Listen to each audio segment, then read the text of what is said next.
Farmers everywhere know that crop prices go up and down for any number of reasons. But there are more than 2 million farms in the U.S. feeding 325 million hungry Americans. That tends to stabilize prices somewhat. Now imagine you're one of only 100 growers serving 6,000 eager customers who sell more than 20,000 brands of a single product. That's the case in craft beer brewing, small brewing companies that serve up small amounts of specialized beer. The crop in question, hops. How do you predict the price in a situation like this? Here's Peter Tubbs with the story.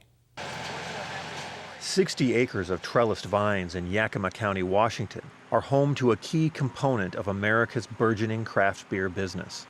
The hops grown here add the bitter flavor in beer, that snap on the palate, which comes from the variety and volume of a primary ingredient used in the brewing process.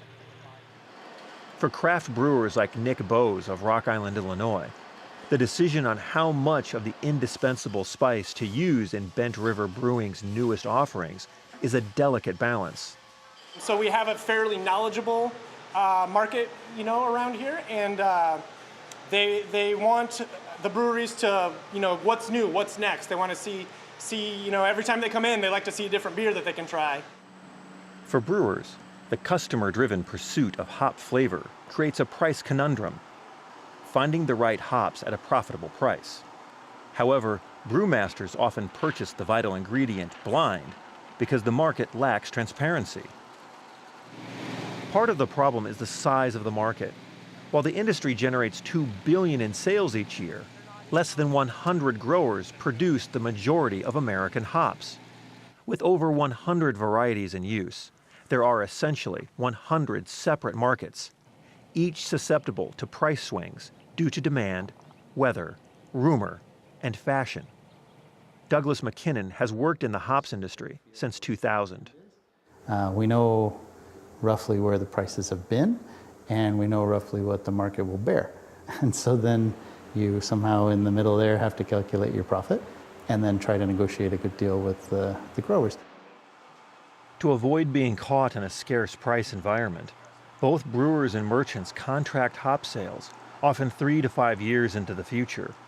Farmers benefit by removing some of the variability in their incomes.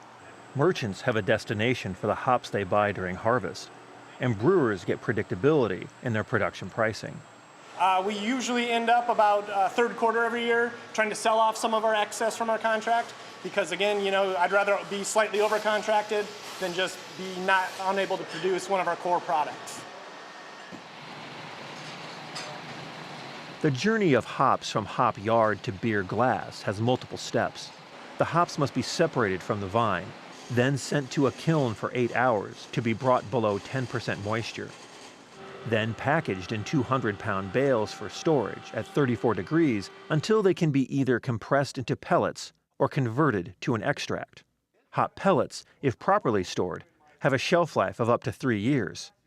Canned extract is good for a decade or more. The multi-year shelf life of hops can actually make a spike-prone market more volatile. With no standardized inventory data, a bountiful harvest in one production year can depress the market for several years to come. Higher demand from the craft beer industry has boosted United States hop production 28% since 2000. As an affordable luxury, a young generation of beer drinkers has adopted craft beer over the mass market beer their fathers drank. This market shift has encouraged the installation of thousands of acres of hops in the Pacific Northwest, worrying some that a crash in hop prices may be on the horizon. So what happens is the hop industry is never in balance. It never finds equilibrium. So it's always either oversupplied or undersupplied. Craft brewing uses dramatically more hops than conventional brewing, and craft beer continues to carve market share away from national beer brands each year. Hop production is expanding to meet demand, with 8,300 acres added in 2016, the third consecutive year of double-digit percentage growth. The Gamache family has been farming hops in the Yakima Valley for 75 years.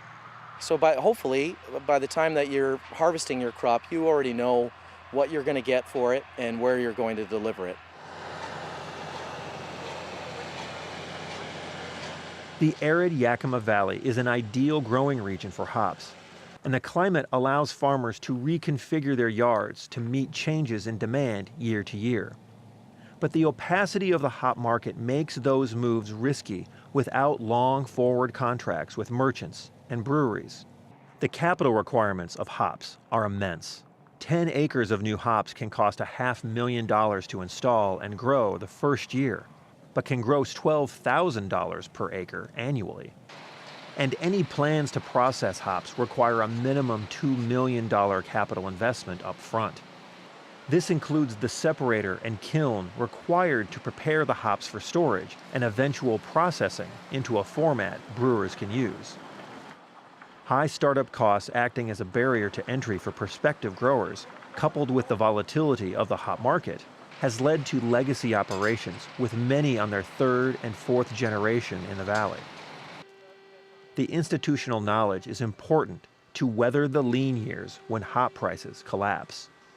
Guys that I'm drinking beers with, one day my grandfather probably drank beers with their grandfather. And most operations are diversified across crops and calendar.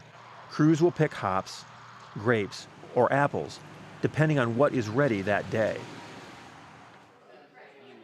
I think we're going more in the direction of the English-style pub, where local is really important. But there's tons of room at the bottom of the scale, where you have a guy who's a brewer in their neighborhood, and they have 5,000-10,000 loyal customers. There's tons of room for that. And if that's the trend in the market, we could easily have 10 or 15,000 breweries in this country in the next few years. From Market to Market, I'm Peter Tubbs. Fascinating story, and yet with all that chaos in the supply chain, they still do a great job of price prediction. They absolutely do, Mike. And no question they have become experts, if you will, over the long haul.